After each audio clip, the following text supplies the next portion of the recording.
예. 오늘은 하나님의 배려라는 말씀의 제목을 가지고 함께 좀 은혜를 나누고자 합니다.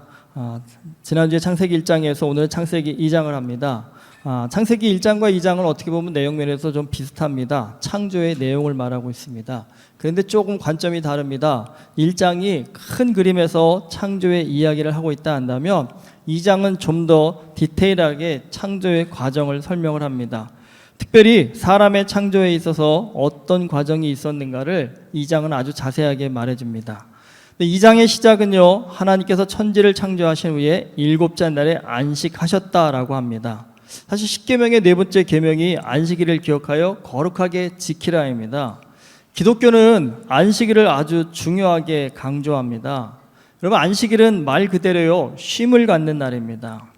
사실 보통 우리는 일을 열심히 하라고 강조하지 잘 쉬라고 강조하지는 않습니다. 하지만 정말 잘 일하려면요, 잘 쉬어야 합니다. 그게 하나님이 만드신 창조의 질서입니다. 근데 사실 하나님은 전지전능한 분이십니다. 그러니까 사람처럼 졸지도 피곤하지도 않으십니다. 그래서 사실 하나님께는요, 굳이 안식일이 필요하지 않으십니다. 그럼에도 하나님은 6일간의 천지 창조를 마치시고 일곱째 날에 안식하셨습니다. 그리고 특별히 안식하는 그 일곱째 날을 복되게 하사 거룩하게 하십니다. 사실 우리 생각에는 여러분, 뭔가 큰 일을 마친 날이 복되고 거룩한 날이 되어야 할 것 같은데 하나님은 오히려 쉬는 날을 특별하게 하셨습니다. 무슨 이유에서 그렇게 하셨을까요? 사실 여러분, 엄밀히 따져보면 안식일은 하나님을 위해서 정하신 것이 아니라요, 사람을 위해서 만드신 겁니다.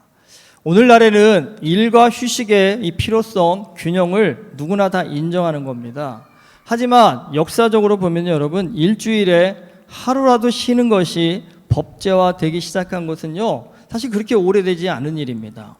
특별히 18세기 영국에서 산업혁명이 일어나갖고 공장들이 들어서면서요, 그 당시 근로자의 하루 근로시간이요, 16시간에서 20시간까지 증가를 하게 됩니다. 그러니까 농업이 주 산업인 농경사회에서는 여러분, 아무리 농사일을 열심히 해도 해지면요, 농사꾼들은 집에 들어가 쉬십니다. 그리고 비가 너무 많이 오는 날도 쉬고, 또 너무 더워도 휴식을 취하고, 특히 겨울철에는 쉴 수가 있습니다. 하지만 공장은요, 24시간 가동이 됩니다. 그러니까 사람들이 돈에 눈이 멀다 보니까 쉬지 않고 공장을 돌리고 쉬지 않고 사람들에게 노동을 시킵니다. 그 결과로요, 과로사로 죽는 노동자들이 속출하게 됩니다. 그래서 보다 안 돼가지고 사회적 합의가 이루어져서 하루에 10시간 이상의 노동은 금지하라고 법으로 제정하게 되고, 그게 19세기 들어와서는요, 주 5일 근무가 점진적으로 도입되는 계기가 됩니다. 이건 근데 사실 유럽의 이야기입니다. 한국은요, 유럽에 비해서 이런 제도가 훨씬 뒤늦게 시작됩니다. 제가 찾아보니까 여러분, 한국에서 일요일이 법적으로 제정된 게 1949년 6월 4일이 그때가 처음이랍니다. 그것도 공무원에 한해서 먼저 시작이 되었다라고 합니다. 여러분, 1949년이니까 불과 지금 우리 장로님들 태어나셨을 그때십니다. 그때 일요일이 시작된 겁니다. 그리고 토요일이 휴무제가 된 건요, 2003년 그때 법이 제정되어서 토요일을 공휴일로 정하는 그런 법이 시작이 되었습니다. 여러분, 사람의 욕심이라는 거, 이게 끝이 없습니다. 특히요, 일 욕심도 그렇습니다. 사람은요, 그냥 내버려두면요, 죽는 줄도 모르고 일만 하다 가는 게 그게 사람입니다. 근데 하나님은 사람을요, 일만 하다 죽는 그런 존재로 창조하시지 않았습니다. 에덴 동산에서 아담은요, 동산을 거닐며 마음껏 먹고 마시고 즐기며 누리며 살았습니다. 근데 그럴 수 있었던 이유는요, 일하지 않아도, 노동하지 않아도 먹고 살 수 있는 모든 환경을 하나님께서 제공해 주어주셨기 때문입니다. 그런데 여러분, 거기에 중요한 것이 있습니다. 이건요, 아담이 죄를 범하기 이전의 삶이었다는 겁니다. 그러니까 결국은 아담이 하나님과의 관계가 좋을 때에는 고생하지 않아도 됐다는 겁니다. 그러니까 안식일은 뭘까요? 하나님을 기억하는 날입니다. 하나님을 기억하여서 하나님의 뜻대로 말씀대로 삶을 다시 한번 점검하는 날, 그게 안식일입니다. 성경은 열심히 사는 것, 쉬지 않고 일하며 사는 것, 그게 최고의 삶이라고 말하지 않습니다.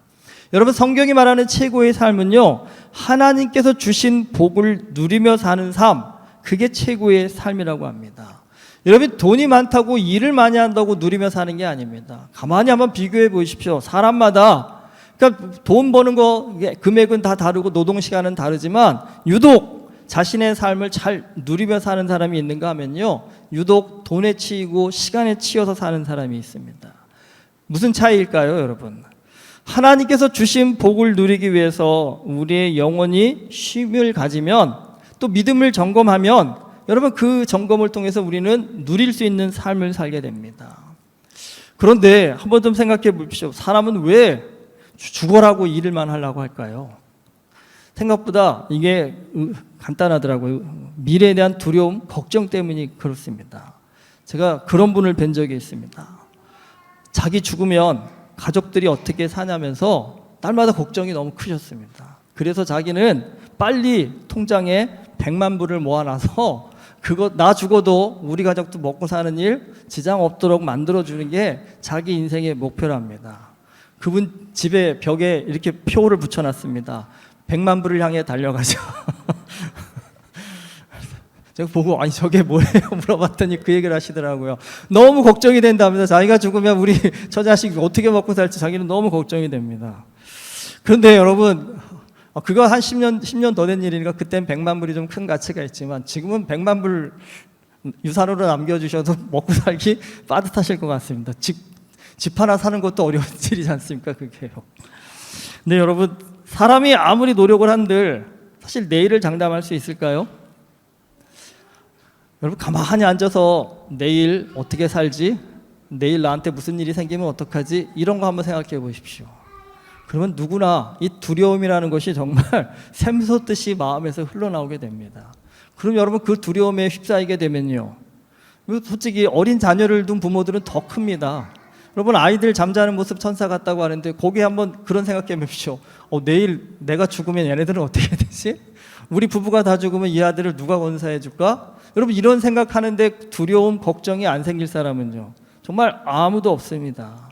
그런데 문제는요, 아무리 내가 통장에 100만 불이 아니라 1000만 불을 모아놔도요, 여러분, 그것이 안심이 안 된다는 겁니다. 왜냐하면 내일은 내가 컨트롤할 수 없는 영역이기 때문입니다.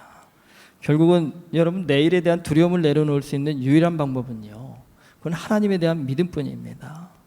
우리는 내가 책임질 수 없는 것을 책임지려고 할 때 버겁고 힘든 인생이 됩니다. 여러분, 믿음이 왜 필요할까요? 그래서 필요합니다. 우리가 살면서 분명히 노력해야 될 영역이 있습니다. 하지만 인생 엄밀히 따져보시면 내 노력밖의 영역이 우리 인생에 분명히 있습니다. 그런데 그 내 노력밖의 영역을 내가 어떻게 하려고 할 때 우리는 삶이 버겁고 무거울 수밖에 없습니다. 그것은 결국 하나님께 맡겨야 되는 겁니다. 하나님께 맡길 때 우리는 비로소 안식할 수가 있다는 겁니다. 여러분, 안식일이라는 것, 우리의 믿음을 점검하는 날입니다. 죽어라 일만 할수록 사람이 걱정이 없어질 것 같은데 생각보다 여러분, 죽어라 일을 하게 되면 걱정거리가 더 많아집니다. 열심히 사는 것 정말 중요한 일이지만 우리 인생은요, 하나님과의 관계를 점검하고 나의 믿음을 더 크게 만드는 안식의 삶도 더 중요합니다. 여러분, 하나님 안에서 참된 안식이 우리를 평안하게 만들어주는 힘이라는 사실입니다. 그렇기 때문에 여러분, 열심히 사는 것을 목표로 또 두셔야 되겠지만 잘 믿는 삶에 대해서도 한 번쯤은 좀 점검하실 수 있는 그런 삶이 필요합니다. 안식일은 그걸 점검하는 날입니다. 창세기 2장은 또 특별히 아담과 하와가 살았던 에덴 동산에 대해서 자세하게 설명을 합니다. 근데 여러분, 동산하면 어감이 어떠세요? 왠지 좀 아담한 사이즈가 떠오르지 않나요? 그러니까 저도 어릴 적 교회 다니면서 에덴 동산하면 제가 살던 그 동네 뒷동산에 있는 그런 동산 정도, 아담하고 하와는 이런 정도 사이즈에서 살았을까? 이런 생각을 참 많이 했습니다. 하지만 여러분, 에덴 동산은 우리가 생각하는 것만큼 아담하지 않습니다. 에덴 동산에는 4개의 강이 흘렀다고 하죠. 첫 번째가 비손이고, 두 번째는 기온이고, 세 번째는 히데겔이고, 네 번째는 유브라데입니다. 여러분, 히데겔의 영어 이름이 티그리스입니다. 그러니까 지금 중동에 있는 티그리스 유프라데스 강이 바로 세 번째, 네 번째 강입니다. 그리고 두 번째 기온은 구스 온 땅을 둘렀다고 합니다. 이 구스는요, 오늘날 아프리카의 이디오피아를 지칭하는 옛 지명입니다. 근데 이 첫 번째 비손에 대해서는 성경 역사학자들 안에도 이게 특정하기 어렵다라고 그렇게 굉장히 논란이 많은 그런 강일입니다. 근데 많은 학자들은 이게 인도의 겐지스가 아니면 인더스강을 얘기하는 것이다라고 그렇게 얘기하는 분들도 많습니다. 근데 뭐 그걸 차치하고라도 나머지 세 강의 위치를 놓고 보면요, 에덴 동산의 규모는요, 지금의 중동 지역하고요, 아프리카를 포함하는 정말 넓은 지역입니다. 여러분, 이 정도 지역 다니려면 지금도 못 타고 다녀야 돼요. 이거 차로도 어렵습니다. 비행기로 다녀야 되는 그런 넓이입니다. 근데 그런 생각 안 들면서 그럼 아담은 그 넓은 지역 어떻게 다녔을까요? 뛰어다닐 수는 없겠지요. 그 당시 자동차가 있었던 것도 아니고 뭐 유일하게 할 수 있는 방법은 걸어 다닌 겁니다. 아니 그러면 지금 이 지역은 황량한 사막이 많기 때문에 걸어 다니기 힘든 곳입니다. 하지만 여러분, 에덴 동산 초기부터 그렇게 황량한 사막은 아니었다는 겁니다. 그 당시는요, 아담이 어디든 걸어가도 어디서든지 먹고 자고 사는데 전혀 지장이 없는 그런 정말 유토피아였다라는 겁니다. 그러니까 아담은 이 넓은 에덴 동산을 날마다요, 쉬엄쉬엄 걸어 다니면서 누리는 그런 삶을 살았다라는 겁니다.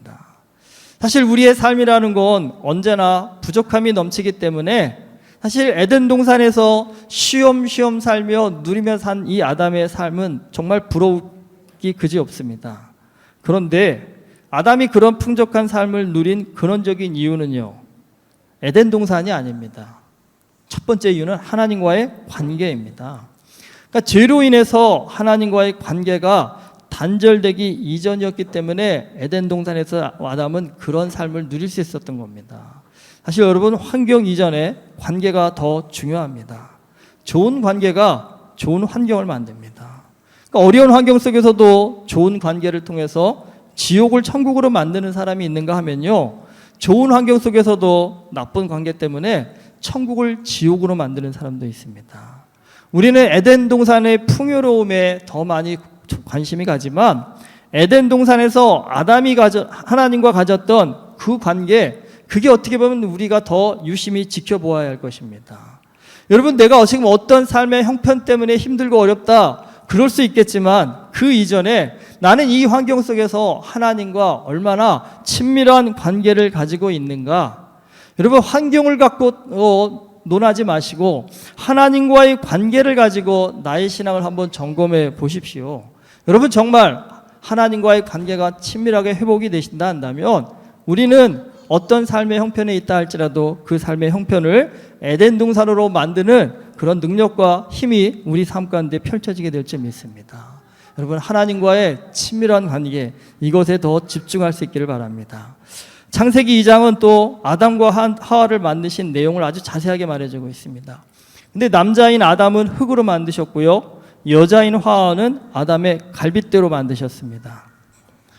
그리고 하와는 아담의 돕는 배필로 만드십니다. 사실 남자를 먼저 만들었고 여자를 다음에 만드셨다고 했습니다. 그리고 남자는 흙으로 만들었고 여자는 남자의 갈빗대로 만들어졌다고 합니다. 그리고 여자는 돕는 배필로 만들었다고 합니다. 사실 이게 아주 가부장적인 그런 역사 속에서는 그래서 남자가 여자보다 좀 더 우월하다고 여자분들이 듣기시기에는 굉장히 기분 나쁘시겠지만 그렇게 얘기합니다. 그런데 이게 유심히 살펴보면 여러분, 남자와 여자를 놓고 보면 누가 더 구버전이고 누가 더 신버전인가요?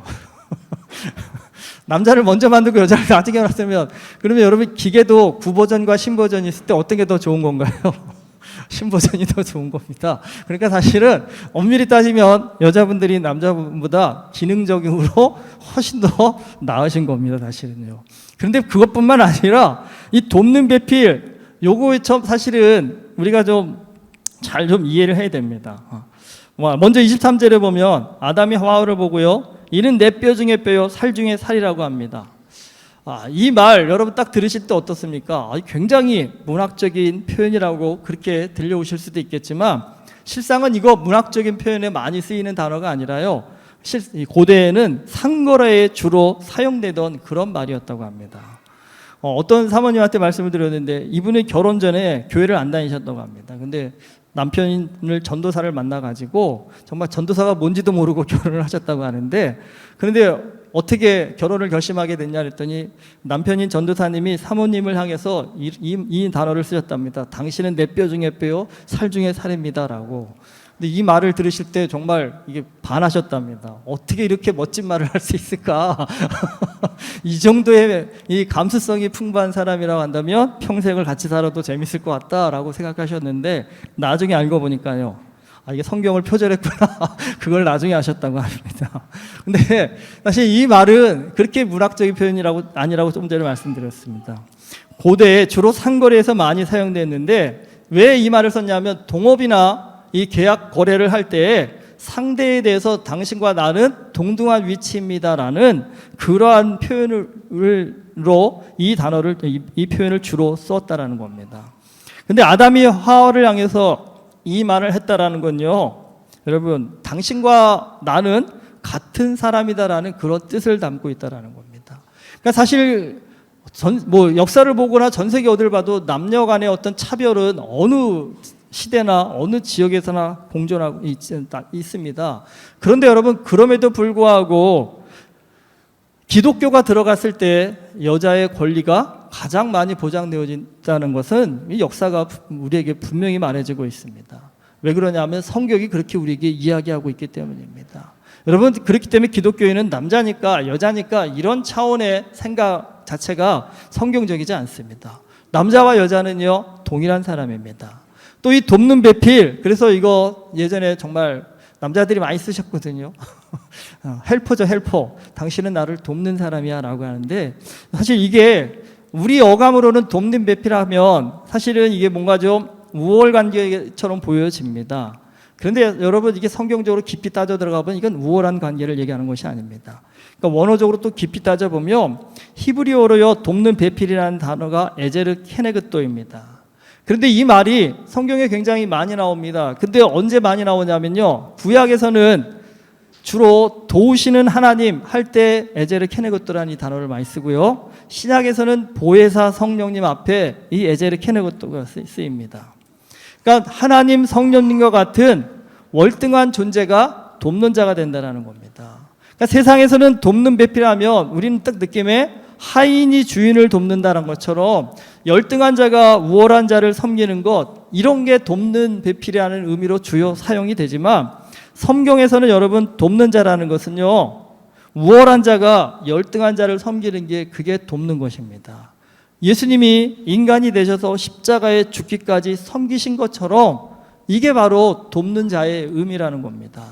사실 그리스도인들은 좀 다른 종교와 다르게 우리가 선한 일을 하되 세상에서도 열심히 최선을 다해 살라고 합니다. 왜요? 여러분, 나 먹을 것도 없이 나 굶주려 가면서 남을 돕는 것도 귀한 일이지만, 그리스도인들은요, 더 능력을 갖고 더 많은 사람을 섬기는 것, 그게 기독교적인 가치이고 기독교적인 생각입니다. 예수님은 섬기는 자가 더 큰 자라고 수없이 강조하셨습니다. 여러분, 도움을 받는 사람이 도움을 주는 사람보다 세상은 더 도움받는 사람을 크게 보지만, 성경은요, 도움을 받는 사람보다 돕는 사람을 더 큰 사람으로 여긴다라는 것입니다. 그렇기 때문에 여러분, 엄밀히 따지면 이 돕는 배필에 있어서 이 의미를 놓고 본다면 남자가 여자보다 우월하다기보다는요, 남자가 부족해서 여자로부터 도움을 받아야 되는 그런 존재라는 것으로 이해하고 해석할 수 있다는 것입니다. 또 창세기 장에서 빼놓을 수 없는 질문 중에 하나가 선악과를 또 왜 만드셨을까입니다. 사실 이건 성경이 말하지 않기 때문에 정답이라고 말할 수 있는 것이 없습니다. 그런데 대부분 신앙생활을 하다 초기에 보면 다 그런 생각하잖아요. 아니, 선악과를 안 만드셨으면 안 먹었을 테고, 안 먹었으면 죄를 안 범했으니까 우리도 에덴 동산에서 계속 살고 있을 텐데 하나님이 하필 왜 선악과를 만드셔서 사람으로 하여금 유혹에 빠지게 하셨을까? 여러분, 이거 이렇게 아직도 고민을 하고 계시다면 아직 신앙의 초기입니다. 저도 예전에 그런 생각을 참 많이 했었는데, 사실은 일반적으로 이 선악과의 의미를 많은 성경학자들뿐만 아니라 일반적으로 이렇게 해석하고 있습니다. 여러분, 선악과마저 없었다고 한다면 피조물인 사람이 하나님과 다를 게 없었기 때문이라는 겁니다. 그러니까 이 선악과는 이 피조물인 인간에게 정해주신 하나님의 한계라는 겁니다. 이 선 넘지 말라는 겁니다. 너는 나의 피조물이기 때문에 이 선만은 넘지 말라라고 정해주셨다는 겁니다. 그러니까 선악과를 볼 때마다 아담과 하와는요, 보암직 먹음직하다 탐스럽다 이 생각을 가지는 것이 아니라 우리는 하나님의 피조물이지 이걸 인식하기 위해서 만들어 주셨다는 겁니다. 근데 사실 여러분 이게 굉장히 중요합니다. 우리가 우리 자신의 한계를 알고 산다라는 것, 이거 굉장히, 그러니까 쉽게 말씀하면 주제 파악을 좀 하고 산다라는 게 이게 굉장히 중요합니다. 여러분 역사를 보면 위대한 큰 일을 이룬 왕들 가운데 스스로 신이 된 사람들이 많습니다. 하지만 그런 사람들은 결국 그 교만으로 인해서 무너집니다. 근데 왕들만 그런 것이 아닙니다. 이 이단과 사이비들의 교주들도요, 처음부터 그랬던 것이 아닙니다. 자신들의 이적과 기적에 사람들이 환호하면서 그 환호에 도취되어서 스스로 신의 자리에 오르면서 교주가 됩니다. 근데 사람은 아무리 잘났어도요, 하나님의 피조물입니다. 하나님의 도우심과 은혜가 없으면 살 수가 없는 존재입니다.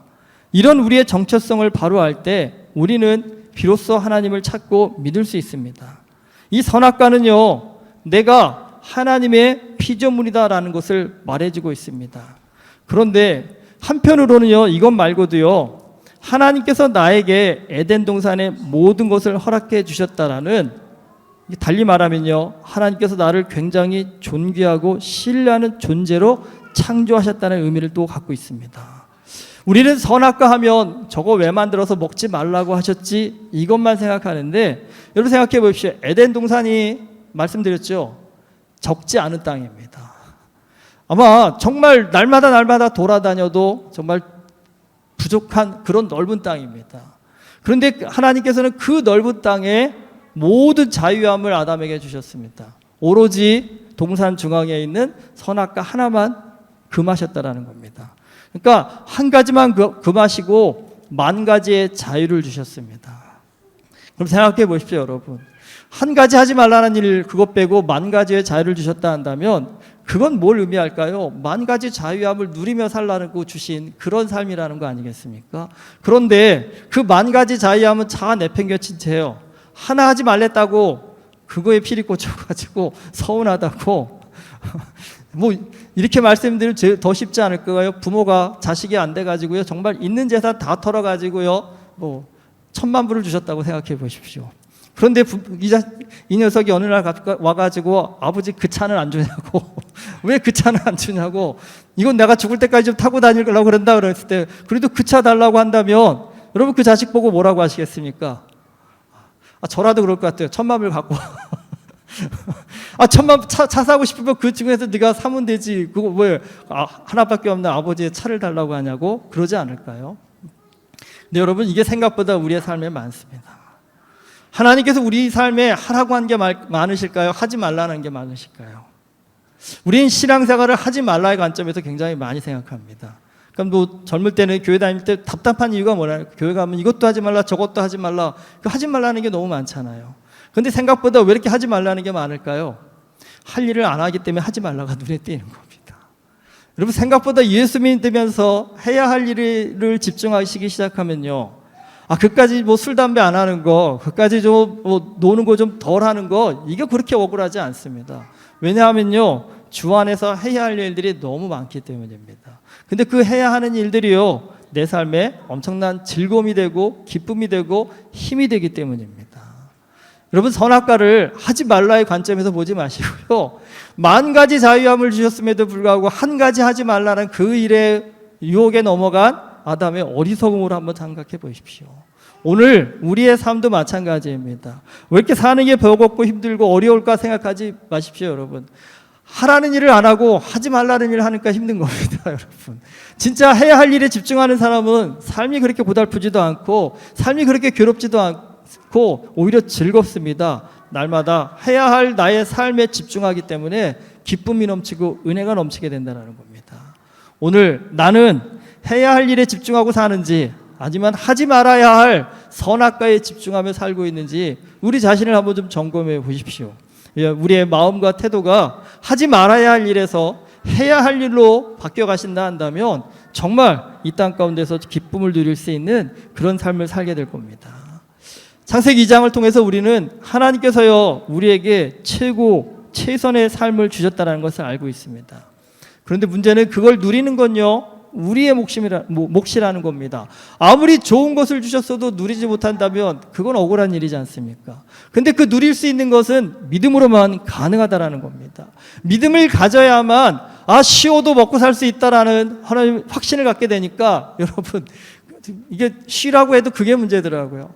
아니 뭐 먹고 살 걱정이 없어야 쉬지요라고 하시는 분들이 종종 있으시더라고요. 그러니까 오히려 쉬면 불안하시답니다. 못 먹고 살까 봐요. 그런데 여러분 예수님이 뭐라고 했습니까? 무엇을 먹을까 마실까 입을까 염려하지 말라고 하셨지 않습니까? 하나님이 다 책임져 주신다고요. 여러분 믿음이 있어야 쉼도 정말 제대로 가질 수 있습니다. 믿음이 있어야 우리도 안식할 수 있는 삶을 살게 된다는 겁니다. 또한 여러분 믿음이 있어야 남자와 여자를 왜 구별하여 만드셨는지 이게 차등으로 만들어서 누가 누군가를 복종시키라고 만드신 것이 아니라 서로 존중하면서 주 안에서 큰 행복을 누리며 살라고 만드신 이게 차이구나라는 것을 인정할 수 있을 때 우리는요 주 안에서 더 큰 은혜를 누릴 수 있습니다. 또 선악과에 대해서도 저는 가만히 묵상해 보니까 이 선악과가 성경이라는 생각이 듭니다. 성경을 보면서 우리는 때로는 우리의 교만을 겸손으로 바꿀 수도 있고요. 때로는 낙심한 마음을 소망으로 바꿀 수도 있습니다. 어쩌면 선악과는 우리를 제한하기 위해서 주신 장치가 아니라 우리를 가장 멋지게 살게 하기 위해서 배려해 주신 하나님의 배려라는 사실입니다. 창세기를 정말 깊이 묵상할수록 하나님의 크신 사랑과 은혜를 더 깊이 깨닫게 됩니다. 그리고 그 사랑과 은혜 앞에 우리는 감격할 수밖에 없다는 사실을 또한 깨닫게 됩니다. 그리고 여러분 그 감격은요 우리의 삶을 정말 풍성하게 만들어주는 힘이 되고 능력이 됩니다. 좀 나이가 들어갈수록 잃어버리는 것 중에 하나가 이 감격함이지 않습니까? 그렇죠? 여러분 한번 돌아보십시오. 최근에 내가 감격한 적이 언제 있나? 기억나세요? 저도 이 말씀을 묵상하면서 내가 언제 감격했지? 감격한 날이 기억이 잘 안 나더라고요. 그리고 예전에는 정말 작은 것 하나에도 감격했는데 요즘은 그런 게 별로 메말라져 가더라고요. 이게 왜 그럴까? 세파에 찌든 거겠지요. 그 세파에 왜 찌들었을까? 믿음이 부족했기 때문이라는 생각이 듭니다. 내가 정말 행복하기 위해서는, 정말 내 마음 가운데 기쁨이 넘치기 위해서는 하나님과의 관계를 더 회복해야겠구나. 하나님께서 주시는 이 은혜, 하나님께서 나에게 누리라고 주신 이 복을 누리고자 하는 이 믿음의 마음을 더 뜨겁게 가져야겠구나라는 그런 좀 마음이 이 창세기를 준비하면서 생겼습니다. 여러분도 한 번쯤은 그 마음 가운데 좀 식어져 버렸던 마음이시라면, 좀 냉담해져 계신 마음이라고 한다면 다시 한번 좀 그 마음을 주 안에서 좀 뜨겁게 불러일으킬 수 있는 은혜의 역사가 있기를 소망합니다. 여러분 그 감격이 회복되어지신다고 한다면 사실은 오늘 우리는 두려울 것도 걱정할 것도 없고 오늘 하루를 내게 주신 하나님의 은혜에 감격하면서 오늘도 참 행복합니다. 오늘도 참 주 안에서 기쁩니다라는 은혜를 누리게 될 줄 믿습니다. 여러분 오늘 화평목장에서 특별히 소세지를 준비하셨답니다. 빵하고. 나 평소에 이거 안 먹는데 이렇게 생각하지 마시고 이 무더운 날 소세지 굽는데 땀이 얼마나 나시겠습니까? 얼마나 힘드시겠습니까? 그 한 입 베어 무시면서 우리 연세 드신 장로님이 구워주시고 우리 좀 힘드신 우리 나이 드신 우리 집사님들이 이 애쓰시는데 주님 이 빵에 담겨져 있는 그 마음으로 내 마음이 좀 따뜻하게 할 수 있게 해주십시오 라면서 여러분 오늘 안 좋아하셔도 꼭 드시고 가십시오. 한 입 깨어 물으시면서 감사하다, 맛있다, 내 마음 가운데 감격이 넘칩니다 라는 은혜를 고백을 한번 해보실 수 있는 그런 날이 되었으면 좋겠습니다. 특별히 귀한 마음을 담아서 오늘 섬겨주신 화평목장께 감사드리고 여러분 오늘 작은 섬김이시지만 이 섬김을 통해서 은혜께 모든 성도들의 마음 가운데 하나님께서 우리에게 주시는 그 은혜의 감격들이 넘치는 그 복된 날이 될 수 있기를 주님의 이름으로 축원합니다. 기도하시겠습니다. 하나님 우리에게 정말 최고의 것을 주셨습니다. 그런데도 불구하고 우리가 믿음이 없어서 누리지 못하고 살아가고 있습니다. 그래서 그런 인생 살까봐 안식일도 정하셨고 선악과도 정해주셨고 또 뭐 여러 가지 안전장치를 주셨음에도 불구하고 주님, 우리의 믿음의 눈이 닫혀져서 그 하나님의 은혜를 바라보지 못하고 살아가는 어리석은 삶을 살 때가 있음을 고백합니다. 아버지 하나님, 이 시간 하나님께서 얼마나 최선을 다하여서 우리의 삶에 복을 주셨는지를 깨닫는 자들 되게 하여 주시옵시고, 그 하나님의 사랑 앞에 다시 한번 감격하면서 우리의 삶을 아름답게 믿음으로 누리며 살아가는 복된 인생 되어줄 수 있도록 하나님, 우리의 마음의 눈을, 믿음의 눈을 열어 주시옵소서. 예수 그리스도 이름으로 기도드립니다. 아멘.